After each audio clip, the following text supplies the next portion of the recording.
எனக்கு கல்யாணம் ஆயிடுச்சு, குழந்தை பெத்தாச்சு. பட் ஸ்டில் எனக்கு ப்ராப்ளம் இருக்கு. அவங்க வெயிட் போட்டதுனால தான் அவங்களுக்கு வந்து பீரியட் சரியா வரல. டாக்டர் எனக்கு கல்யாணம் ஆகி 2 இயர்ஸ் ஆயிடுச்சு, பட் எனக்கு குழந்தை இல்லை அப்படின்னு வருவாங்க. பிசிஓஎஸை கண்டுக்காம விட்டுட்டா கர்ப்பப்பை கேன்சர் வர்றதுக்கு வாய்ப்புகள் மிக மிக அதிகம்.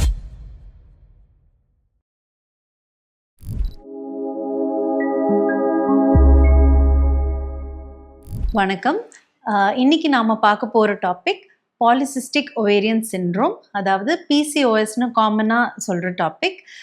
இதை பற்றி ஒரு டீட்டெயில்டு ஓவர்வியூ தான் இன்றைக்கி நம்ம வீடியோவில் பார்க்க போகிறோம். நான் டாக்டர் ராஜேஸ்வரி, மகப்பேறு மருத்துவ நிபுணர், மேக்னா கிளினிக், அசோக் நகர், சென்னை. பிசிஓஎஸ்னால் என்ன?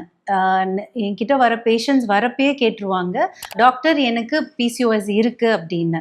ஸோ இங்கே வந்து நான் உங்களுக்கு சொல்ல விரும்புகிறது என்னென்னா, நீங்களாக ஒரு டயக்னோசிஸ்க்கு வராதீங்க. ஃபஸ்ட்டு வந்து நீங்கள் என்ன புரிஞ்சுக்கணும் அப்படின்னா, உங்களோட அல்ட்ராசவுண்ட் ரிப்போர்ட்டில் பாலிசிஸ்டிக் ஓவரீஸ்னு ஒரு வார்த்தை கொடுத்துருக்காங்க அப்படின்னா, உடனே உங்களுக்கு கண்டிப்பாக பிசிஓஎஸ், அதாவது பாலிசிஸ்டிக் ஓவேரியன் சிண்ட்ரோம் இருக்கணுன்ற அவசியம் இல்லை. இதை நீங்கள் ஃபஸ்ட்டு புரிஞ்சுக்கணும். ஏன்னா டயக்னோஸ்டிக் க்ரைட்டீரியாலேயே இந்த அப்பியரன்ஸ் கண்டிப்பாக வேணும்னு சொல்லப்படலை. ஸோ அப்படி இருக்கிறப்போ இந்த அப்பியரன்ஸ் வச்சுட்டு நீங்கள் வருத்தப்பட தேவையில்லை.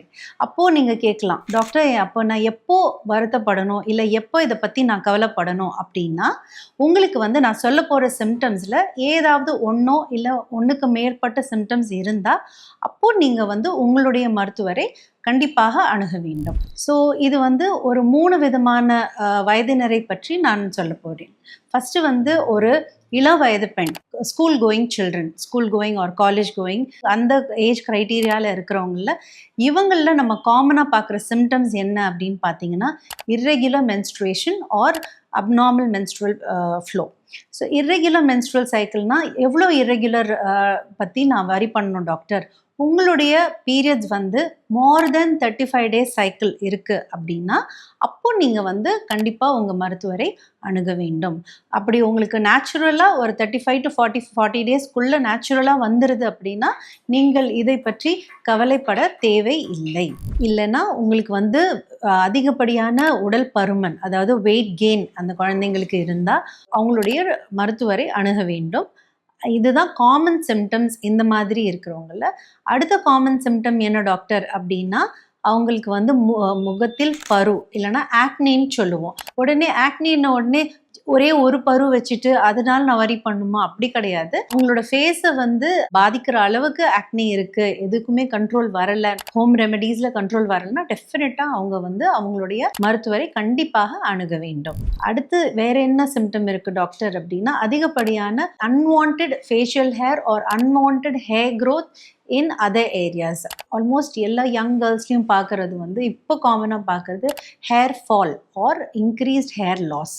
ஸோ இந்த மாதிரி அவங்களுக்கு இர்ரெகுலர் பீரியட்ஸ் இருக்குது, ஆக்னே இருக்குது, அவங்களுக்கு ஹேர் ஃபால் இருக்குது அப்படின்னா, இந்த மாதிரி காம்பினேஷனோட சிம்டம்ஸ்க்கு பேர் தான் இதை வந்து நாங்கள் ஒரு சிண்ட்ரோமாக கோரிலேட் பண்ணி பாலிசிஸ்டிக் ஒவேரியன் சிண்ட்ரோம்னு சொல்லுவோம். ஸோ என்னென்ன டயக்னோஸ்டிக் க்ரைட்டீரியா டாக்டர் அப்படின்னு கேட்டிங்கன்னா, ஒன்று சிம்டம்ஸ், செகண்ட் வந்து உங்கள் லேப் டெஸ்ட், லேபரட்டரி டெஸ்ட்டில் ஹைப்பர் ஆண்ட்ரோஜெனிசமோட சிம்டம்ஸ் இருந்துச்சுன்னா, ஒரு சில ஹார்மோன்ஸ் இருக்குது, உங்கள் மருத்துவர்கள் உங்களுக்கு சொல்லுவாங்க.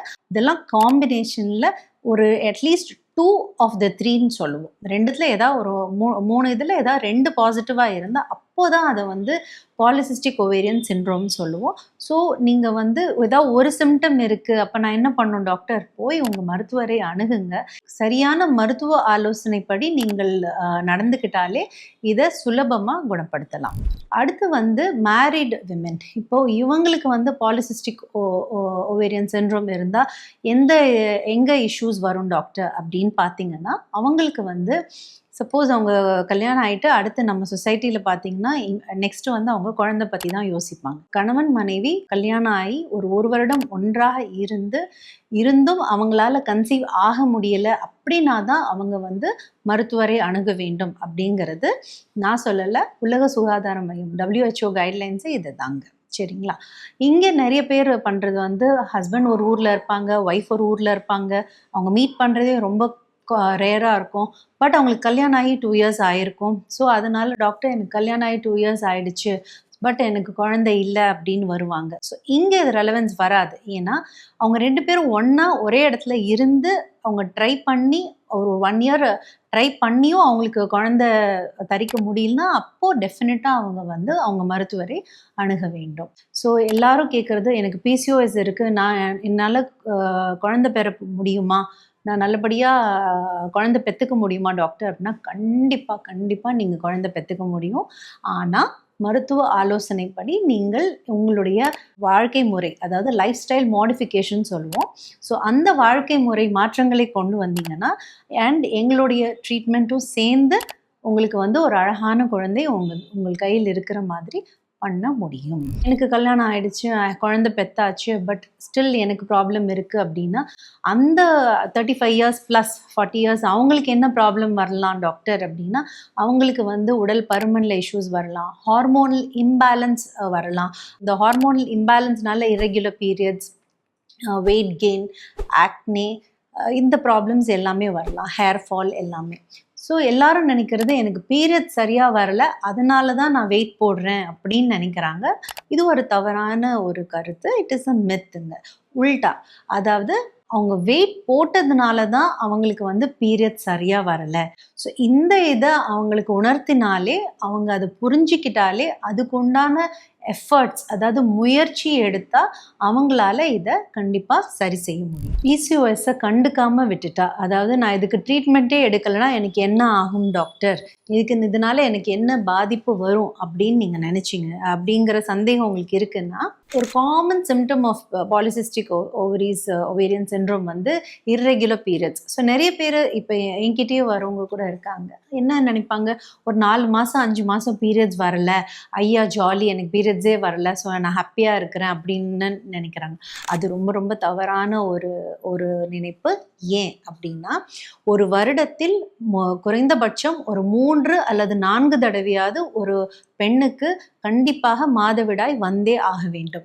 ஏன் அப்படின்னா, அது வந்து ரொம்ப ப்ரொலாங்டாக அவங்களுக்கு பீரியட்ஸ் வராமல் இருந்துச்சுன்னா அது வந்து ஒரு அன்அப்போஸ்ட் ஈஸ்ட்ரோஜன் எக்ஸ்போஜர்னு சொல்லுவோம். அதாவது ஈஸ்ட்ரோஜன்ற ஹார்மோன் ரொம்ப அதிகமாக அவங்களுடைய உடலில் எக்ஸ்போஸ் ஆகி இருந்துச்சுன்னா பின்னாடி அவங்களுக்கு யூட்ரைன் கேன்சர், அதாவது கர்ப்பப்பை கேன்சர் வர்றதுக்கு வாய்ப்புகள் மிக மிக அதிகம். ஸோ இது வந்து கண்டிப்பாக ஒரு யங் கேர்ளாக இருக்கட்டும், இல்லை ஒரு நடுத்தர வயது பெண்மணியாக இருக்கட்டும், இல்லை ஒரு பெரிமெனோபாசல் லேடியாக இருக்கட்டும், கண்டிப்பாக இந்த அவேர்னஸ் அவங்களுக்கு தெரியணும். இதை வந்து அவங்க சரி பண்ணாமல் வருஷத்தில் 2 தடவை இல்லை மட்டும்தான் எனக்கு பீரியட்ஸ் வருது, அதை பற்றி எனக்கு ஒன்றும் கவலை இல்லை அப்படின்னு நினைக்கிறவங்க இதை நீங்கள் தெரிஞ்சுக்கணும். ஸோ இந்த வீடியோவில் நான் ஜஸ்ட் ஒரு ஓவர்வியூ தான் கொடுத்துருக்கேன். பிசிஓஎஸ்னால் என்ன காமன் சிம்டம் அண்ட் என்ன பண்ணலாம். இன்னும் டீட்டெயில் வீடியோ ரிகார்டிங் பிசிஓஎஸ் இன் ப்ரெக்னன்சி அதை பற்றி அடுத்த வீடியோவில் பார்க்கலாம். உங்களுக்கு ஏதாவது சந்தேகம் இருந்தால் தாராளமாக நீங்கள் கமெண்ட் செக்ஷனில் போடலாம். அதற்குண்டான விடை அளிக்கப்படும். நன்றி.